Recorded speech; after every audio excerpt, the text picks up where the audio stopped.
আজকের লেকচারে আমরা আরেকটা প্রবলেম নিয়ে চলে এসেছি। Theory of computation CC14 Calcutta ইউনিভার্সিটির 10 ইয়ার্সের একটি ইম্পর্টেন্ট প্রশ্ন দেখতে পাবে তোমরা স্ক্রিনে।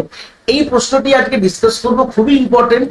আমি অলরেডি এর আগে 11খানা মোটামুটি ভিডিও চলে এসছে আমাদের প্লেলিস্টে, আমাদের লেকচার সিরিজে, যেখানে আমরা ইম্পর্টেন্ট প্রশ্ন ক্যালকাটা ইউনিভার্সিটি থেকে আমরা সলভ করেছি। তোমরা যে কোনো ইউনিভার্সিটি থেকে বিলং করো, তোমাদের যাদের অটোমাটা আছে বা থিওরি অফ কম্পিটিশনস আছে, তোমরা এই লেকচার্স গুলো তোমাদের জন্য খুবই হেল্পফুল। কেন এই ভিডিওস গুলোর মধ্যে যে প্রবলেম গুলো সলভ করেছে, এটা not only patent to Calcutta university, যে কোনো ইউনিভার্সিটি তোমাদের এরকম প্রশ্ন, এরকম ধরনের প্রশ্ন তোমাদের কিন্তু দিতেই পারে। তো যাই হোক, তো আমরা এই লেকচারে বা এই ভিডিওতে আমাদের যে কনসেপ্টটা দিয়েছে বা প্রবলেমটা আমাদের দেওয়া রয়েছে, যেখানে একটি গ্রামারের প্রোডাকশন রুলস মোটামুটি বলে দেওয়া রয়েছে।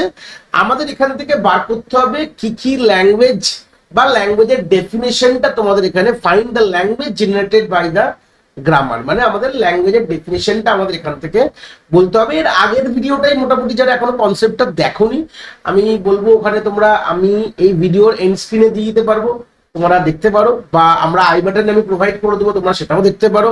আর যারা এখনো গ্রামার এবং ল্যাঙ্গুয়েজ এসব জিনিসের মানে কনসেপ্টই তোমাদের কাছে এখনো ক্লিয়ার না, ধোঁয়াশা রয়েছে, আমি প্রথমেই রেকমেন্ড করবো এই ডিসক্রিপশনের প্লেলিস্ট আছে বা আমি আই বাটনের প্লেলিস্ট দিয়ে দিচ্ছি। তোমরা এই কনসেপ্টগুলোকে আমার এই প্লেলিস্ট থিওরি অফ কম্পিটিশন অটোমাটা পুরো জিনিসটাই আমি কভার আপ করে রেখেছি তোমাদের জন্য। ওখানে ভিজিট করো, ওখানে গিয়ে একটু ডিটেলসে জিনিসগুলোকে দেখে নাও, কনসেপ্টটাকে গ্র্যাব করো, তারপর তোমরা এরকম ধরনের ভিডিও দেখলে জিনিসটা তোমরা বুঝতে পারবে। এগুলো হচ্ছে প্র্যাকটিস প্রশ্ন, 10 ইয়ার্স থেকে মোটামুটি প্র্যাকটিস প্রশ্ন যদি সলভ করো, তোমাদের একটা এরকম ধরনের পরীক্ষা, যখন একটা গ্র্যাজুয়েশন লেভেল পরীক্ষা তোমরা যখন যাচ্ছ, তোমাদের একটা আইডিয়া কিন্তু এরকম ধরনের প্রশ্ন বলতে তোমাদের কিন্তু ক্লিয়ার হয়ে যাবে। তো কি বলছে আগে, প্রথমে আগের গ্রামারের পুরো ডিটেলসটা দেখি, তাহলে বুঝতে পারবো। তাহলে মোটামুটি গ্রামার ডিটেলস দেখে এখানে যেহেতু প্রশ্নটায় স্টার্টিং যে সিম্বলটা কিছু বলে দেওয়া নেই, তাহলে আমরা সবসময় ধরে নেবো না বলে দেওয়া থাকলে S is a starting symbol, এটা মাথায় রাখবে। ভালো কথা, এখানে নন টার্মিনাল কোনগুলো আমাদের আইডেন্টিফাই করতে হবে, যেগুলো বড় হাতের লেখা আছে, তার মানে আমাদের নন টার্মিনাল যে সেট বলতে পারো, তার মধ্যে কোন কোন ক্যারেক্টারস হবে, এ আর B is a non terminal. টার্মিনালে কোনগুলো হবে, ছোট হাতগুলো হবে, যেটা এ আর বি ছোট হাতে, এগুলো টার্মিনাল। এই হচ্ছে বেসিক আইডিয়ার প্রোডাকশন রুলস, এটা পুরোটাই হচ্ছে দেখতে পাচ্ছ, যেটা তোমরা স্ক্রিনে দেওয়া রয়েছে, তোমাদের প্রোডাকশন রুলসই দিয়ে দেওয়া রয়েছে। তো তাহলে তো কোনো অসুবিধা নেই, প্রোডাকশন রুল মানে পি বলে দেওয়া রয়েছে। এই প্রোডাকশন রুল থেকে আমাদের কি বার করতে হবে, আমাদের একে একে স্ট্রিং বার করতে হবে। তো স্ট্রিংটাকে আমরা দেখে নিই, তো আমরা কাজ করবো। তো চলে আসি, আগে আমরা জিনিসটাকে একের পর এক দেখি। দেখো, আমাদের প্রোডাকশন রুলসে 3টে ডিফারেন্ট সেগমেন্টের গল্প বলে দেওয়া রয়েছে। এস একটা জিনিস আলাদা সেগমেন্ট, বি একটা আলাদা সেগমেন্ট, এ একটা আলাদা সেগমেন্ট, 3টে ডিফারেন্ট সেগমেন্ট বলে দেওয়া রয়েছে। এদের সঙ্গে কোনো মানে আমরা বলতে পারবো এস থেকে, এস এর মধ্যে এবি, এবার এবির মধ্যে আমরা ভ্যালু পুট করে করে করতে পারি। তো এরকম ধরনের যেখানে তোমাদের ইনডাইরেক্টলি 3টে সেগমেন্ট বলে দেওয়া রয়েছে, তখন তোমরা কি করবে, ফার্স্টে এস হচ্ছে তোমার গ্লোবাল গল্প, যে দুটো দেখতে পাচ্ছ ডিসজয়েন্টকে জয়েন করেছে। দেখো, বি এর একটা গল্প রয়েছে, এ এর একটা গল্প রয়েছে। দেখো, বি এর মধ্যে এ ইজ আ টার্মিনাল নেই। ভালো করে যদি অ্যানালিসিস করো জিনিসটাকে দেখলে বুঝতে পারবে যে বি এর যে প্রোডাকশন রুল, তার মধ্যে কিন্তু এ কোনোভাবে প্রেজেন্ট নেই। এটা এমটি, বা এখানে এপসাইলন দিতে পারো, ল্যামডা দিতে পারো, বা এখানে ই দিতে পারো। আর এটাকে ভালো করে অ্যানালিসিস করে দেখো, এর মধ্যে এ বড় হাতের এ বাই এ আছে, তাহলে এই দুটোকে জুড়েছে কে, এই দুটোকে জুড়েছে হচ্ছে এস, এস এর মধ্যে আছে হচ্ছে এ বি। তার মানে এটা একটা ডিসজয়েন্ট প্রোডাকশন রুল, এটা একটা ডিসজয়েন্ট প্রোডাকশন রুল। এদেরকে জুড়েছে কে, এদেরকে জুড়েছে হচ্ছে তোমাদের এস জুড়েছে। তাহলে প্রথমে আমি এ কে, তারপরে বি কে, তারপর এস কে, 3টেকে আমরা একে একে অ্যানালাইসিস করব। বুঝতে পেরেছো? এইভাবে জিনিসটাকে আমরা স্টেপ বাই স্টেপ আমরা এগাবো। তাহলে আমি যদি বলি যে এ দিয়ে কি কি স্ট্রিং প্রোডাকশন হতে পারে, যদি নর্মালি বলি, তাহলে দেখো আমরা হয় শুধু এ পাবো যদি আমরা এই পোর্শনটা এক্সিকিউট করি, এরকম হতে পারে। ডাইরেক্ট এখানে এ পেলাম, দুটো পেতে পারে, নয় এ এ দিতে পারো, নয় এ দিতে পারো। তাহলে আমি শুধু এ হতে পারে, তাহলে একটা মিনিমাম এ হবেই, এটুকু ক্লিয়ার, যেখানে মিনিমাম একটা এ হবে। আর কি হতে পারে, আর তুমি যদি এ এ এটা যদি নাও, আর এর জায়গায় যদি কন্টিনিউয়াসলি এ বসাতে থাকো, তাহলে কি হবে, এ এ হয়ে গেল। আবার তুমি যদি এই জায়গাটা, এই এর জায়গায় তুমি আবার তুমি এই জিনিসটা বসাও, এ এ ছোট হাতের বড় হাতের, তুমি এটা পেয়ে যাবে। আবার তুমি এই জায়গাটায় যদি ধরে নাও, আবার বসাও এ এ এ বড় হাতের এ, তারপরে এই জায়গাটা যদি এ বসিয়ে দিলে কি হবে, এইটুকু বুঝে গেলে। তাহলে এখান থেকে মানে এই পোর্শন থেকে, এই পার্ট থেকে যেই স্ট্রিং গুলো জেনারেট হচ্ছে, তার যদি একটা ল্যাঙ্গুয়েজ আমরা ভেবে রাখি, কিভাবে হবে, যে এখান থেকে আমাদের এ টু দি পাওয়ার এন ধরে নাও, আমাদের এখানে অনন্তকাল ধরে এ আছে, A to the power N, আর এন এর ভ্যালু কিন্তু তোমার গ্রেটার দ্যান ইকুয়াল টু 1। দেখো, মিনিমাম একটা এ পাবেই, মানে এই প্রোডাকশন রুল থেকে তোমরা যদি স্ট্রিংটাকে তুমি দুটোকে আলাদা করে নিয়েছে, এটা ধরে নাও 1 নম্বর, এটা ধরে নাও 2 নম্বর, দুটো প্রোডাকশন রুলকে আলাদা করে তারা কি স্ট্রিং জেনারেট করে সেটাকে প্রথমে দেখি, তারপর জুড়ে দিলেই আমাদের ফাইনাল অ্যান্সার আমরা পেয়ে যাবো। তো সেই সূত্রে দাঁড়িয়ে দেখো আমি যখন 1 দিয়ে দেখলাম, তাহলে আমি দেখলাম যে 1 মানে প্রথম প্রোডাকশন রুল আমি এখানে যদি যেটাকে আইডেন্টিফাই করেছি, এ টেন্ডস টু ছোট হাতের বড় হাতের বা ছোট হাতের বাই ছোট হাতের। তো সেই সূত্রে গিয়ে দেখলাম যে আমার যে এখানে ল্যাঙ্গুয়েজটা হতে পারে যেটা a two the power n, n এর value greater than equal to 1। এই হচ্ছে বেসিক গল্প। এইবার এই পারে চলে আসি আমি, এই পার্টটা দেখলে কি ভাববো।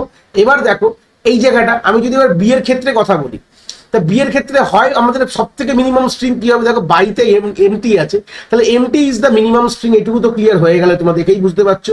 এছাড়া কি হতে পারে, এবার যদি আমি সিম্পল এর জায়গায় যদি আমি বি বসাই, এই যে বি এরকম আছে, তো আমি যদি এই জায়গাটায় শুধু যদি এখানে যদি এই জায়গাটা যদি আমি এপসাইলন বসিয়ে দিই বা এমটি বসিয়ে, তাহলে কি হবে, নেক্সট স্ট্রিংটা শুধু এ বি হবে, এরকম হবে। বা এর জায়গাটা যদি এ বসাই, এ ফের যদি আমি যদি এই বি এর জায়গায় যদি এইটা বসিয়ে দিই এ বি বি, তাহলে কি হবে, এ বি বি, আবার এখানে বি। তাহলে এবার যদি এরকম করতে থাকি তাহলে কি পাবে, তাহলে এরকম আমি অনন্তকাল ধরে এখানে যদি এপসাইলন বসিয়ে দিই এ বি বি পাবো। তাহলে এখান থেকে এইটুখানি বুঝতে পারলে যে এখানে একটা গল্প কি আসলো, এখানে একটা সার্টেন অ্যামাউন্ট অফ তোমার নাম্বার আসবে, কিন্তু যাই আসুক না কেন তোমার নাম্বার অফ এ আর নাম্বার অফ বি কিন্তু তোমার এখানে সমান থাকবে। এইখান থেকে এই গল্প পেলে, মানে এই প্রোডাকশন থেকে তুমি এমন একটি স্ট্রিং জেনারেট করলে যেখানে কিনা এই পার্টটা আমি যা দিয়ে দিলাম, এ টু দি পাওয়ার ধরে নাও M, B to the power M, আর এম এর ভ্যালু কি হবে, হয় গ্রেটার দ্যান ইকুয়াল টু 0। কেন আমাদের এমটি স্ট্রিং সাপোর্টেড, তাই জন্য গ্রেটার দ্যান ইকুয়াল টু 0। তাহলে এখান থেকে এই প্রোডাকশন রুল থেকে আমি এই ল্যাঙ্গুয়েজটা পেলাম, এই প্রোডাকশন রুল থেকে আমি এই ল্যাঙ্গুয়েজটা পেলাম। এবার আমি চোখ বুঝে কি করব, এবার আমি এসটাকে দেখবো। দেখো আমরা এর দিক থেকে পেয়ে গেছি, বির দিক থেকে, মানে এই যে এটা যেহেতু সামনে লেখা আছে বলে এটাকে আমি 1 ধরেছি, আর বিটা পরে লেখা আছে বলে বিটাকে আমি 2nd ধরেছি। তাহলে এটার সাথে এটা যোগ করলেই তো হয়ে যায়, আর তো কিছু ব্যাপার নেই। এবার এটাকে অ্যানালাইসিস করলেই গল্প শেষ।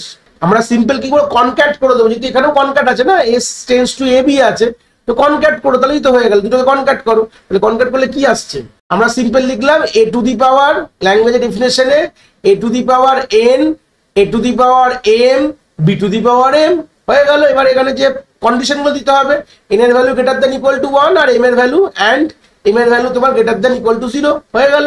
এবার দেখো এই দুটোকে এইভাবে লিখেছো, তো এটাকে একটু সিম্পল করে একটু লিখতে পারো, A to the power N plus M, B to the power M, আর সেম জিনিসটা যদি এখানে লেখো N greater than equal to 1 আর দিকে হচ্ছে and M greater than equal to 0। একই ব্যাপার, গল্পটা কোনো চেঞ্জ হলো না। তাহলে বুঝতে পারলে কি করে করলাম। তো এরকম ধরনের প্রশ্ন কিন্তু খুবই ডিফিকাল্ট। প্রথমে একটু সামারাইজ করে দিয়ে জিনিসটা করার পর দেখো ফার্স্ট থেকে আমরা কি করলাম, আমাদের ডিসজয়েন্ট বলতে পারো, মানে কোনো লিঙ্ক আপ নেই, দুটো প্রোডাকশন রুলের মধ্যে কোনো লিঙ্ক আপ নেই, আর সেটাকে আমাদের জুড়ছে কে, আমাদের এস নামক একটি আমাদের স্টার্টিং প্রোডাকশন যে আমাদের রয়েছে সে আমাদের জুড়ছে। তো প্রথমে তোমরা এটাকে অ্যানালিসিস করো অ্যাকর্ডিং টু দা আমাদের যা দেওয়া রয়েছে। প্রথমে এ দেওয়া রয়েছে, তাহলে এটাকে অ্যানালিসিস করে এর একটা ল্যাঙ্গুয়েজ পাবে, বি থেকে অ্যানালিসিস করে বি এর একটা ল্যাঙ্গুয়েজ পাবে। তো দুটো ল্যাঙ্গুয়েজকে যদি আমরা ফাইনাল কি যদি এস কি করে দুটোকে এ বি কে কনক্যাট করেছে, আমরা কনক্যাট করি কিন্তু আমরা ফাইনাল অ্যান্সার এইভাবে লিখে দেবো। খুবই ইম্পর্টেন্ট প্রশ্ন।